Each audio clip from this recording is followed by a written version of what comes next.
తమిళనాడులోని ప్రసిద్ధ పుణ్యక్షేత్రమైన అరుణాచలంలో ఈ ఉదయం భక్తుల మధ్య తీవ్ర ఘర్షణ చోటు చేసుకుంది. గిరి ప్రదక్షిణ చేసేందుకు వచ్చిన భక్తులు భారీగా తరలి రావడంతో క్యూ లైన్లో తోపులాట జరిగింది. ఈ క్రమంలోనే మొదలైన చిన్నపాటి వాగ్వాదం కాస్త పెద్దదై భక్తులు ఒకరిపై ఒకరు పిడుగుద్దులు గుద్దుకునే వరకు వెళ్ళింది. ఈ ఘటనలో పలువురు భక్తులకు గాయాలయ్యాయి. ఇక వివరాల్లోకి వెళ్తే అరుణాచలంలోని ఆదివారం కావడంతో గిరి ప్రదక్షిణ చేసేందుకు భక్తులు పెద్ద సంఖ్యలో పోటెత్తారు. దీంతో గిరి ప్రదక్షిణ మార్గంలోని క్యూ లైన్లు కిలోమీటర్ల మేర నిండిపోయాయి.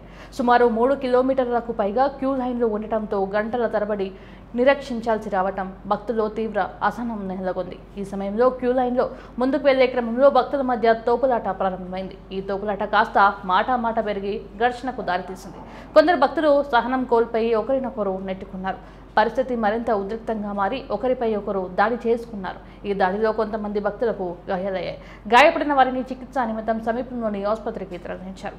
ఈ ఘటనతో గిరి ప్రదక్షిణ మార్గంలో కొంతసేపు ఉద్రిక్త వాతావరణం నెలకొంది. భక్తులు భారీగా తరలి వస్తున్నప్పటికీ తగిన ఏర్పాట్లు చేయడంలో అధికారులు విఫలమయ్యారని పలువురు ఆరోపిస్తున్నారు.